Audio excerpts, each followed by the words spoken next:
Your kids and your whole family are going to love my chicken schnitzels. This recipe proves that if you have to be dairy-free or gluten-free due to allergies or intolerances or purely for health reasons, that this food can still be delicious. And that's what I'm going to share with you today. Today is chicken schnitzels, but you can make the same recipe using fish and make it into fish fingers, or use pork, which is done traditionally in Italy. Today I'm going to use chicken, and I'm also going to share how I cut out lots of processes, because I'm feeding my family. I'm not a restaurant. I don't need Michelin star food, but I need yummy, healthy, tasty food that I can make in minutes. So we'll get started. My first step on cutting processes with my chicken schnitzels is to buy chicken tenderloins. So they're all already cut up for you. This is the tender part of the chicken underneath the breastbone. So that's a process I've already missed out on. I don't have to slice my chicken breast and all that kind of stuff, although you can do that. The next step is just having an egg or two and whisking that. If you can't have egg, you can simply just put a bit of oil in here. Olive oil is fine. If you have a salicylate sensitivity, you can use an organic sunflower oil, or even coconut oil would be perfect. And then you would just dip the chicken into the oil and then into the crumb mixture. And then with that option, you can even bake it. And the oil underneath the crumb crisps up the schnitzels. It's really clever. So that's the egg. I'm now going to make the crumb base. We're not using breadcrumbs. Today I'm going to use rice crumbs, but that's probably the closest thing to breadcrumbs in terms of texture and taste. It's really beautiful. So I've got about 500-600 grams of chicken. I'm probably going to use about 1.5 cups of rice crumbs there. Now if you want, you can make a big batch of your crumb mixture and always have it at hand, so you don't have to add all the other bits.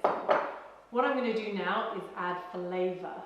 So I've got here my spices. So I'm going to do like a southern style chicken schnitzel. I've got onion powder, garlic powder, some paprika. You can use smoked paprika, it doesn't matter, and some parsley flakes. If you've got kids that are fussy with greens, just take out the parsley. I've got about a teaspoon of each, and they go in here. And that adds a nice rich colour thanks to the paprika into the crumb mixture. And then just give that a good mix.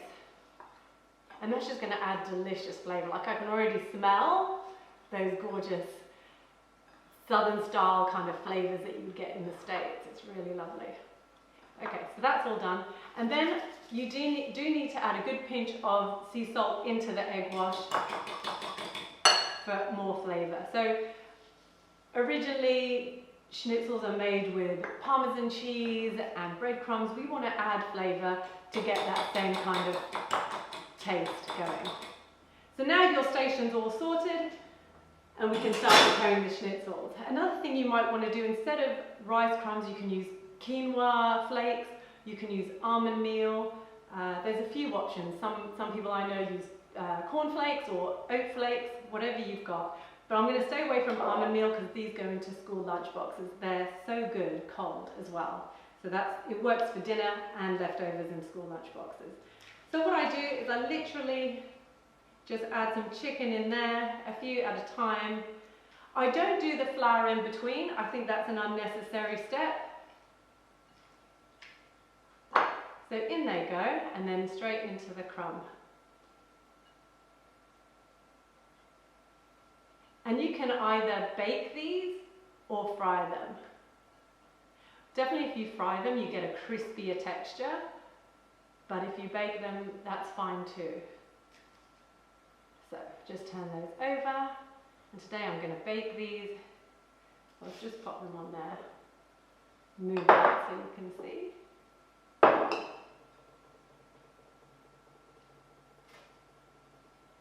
And what I tend to do is I make a double batch of this, and that way I will have some prepared schnitzels that I put in the freezer, and another night when I don't have much time, I'll just get out the prepared schnitzels from the freezer, defrost them in the morning, put them in the fridge, and they'll be ready to cook in the evening, and that way I have a really quick simple meal. I just take out the defrosted schnitzels, fry them up quickly, and dinner's done in 5 minutes. It's really cool.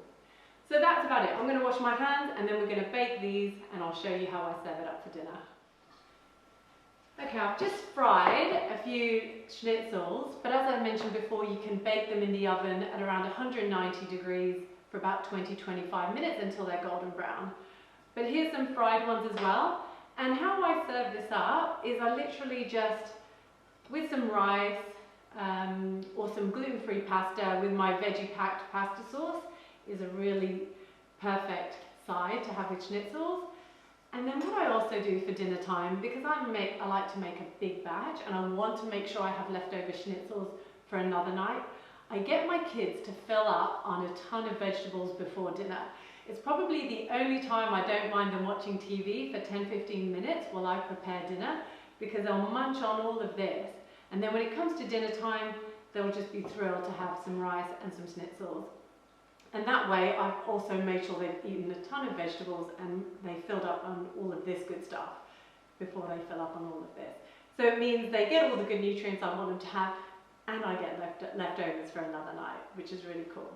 And one last thing I want to share is this is how I store prepared chicken schnitzels in the freezer. So I've got 2 layers in there, and I'll put that in the freezer.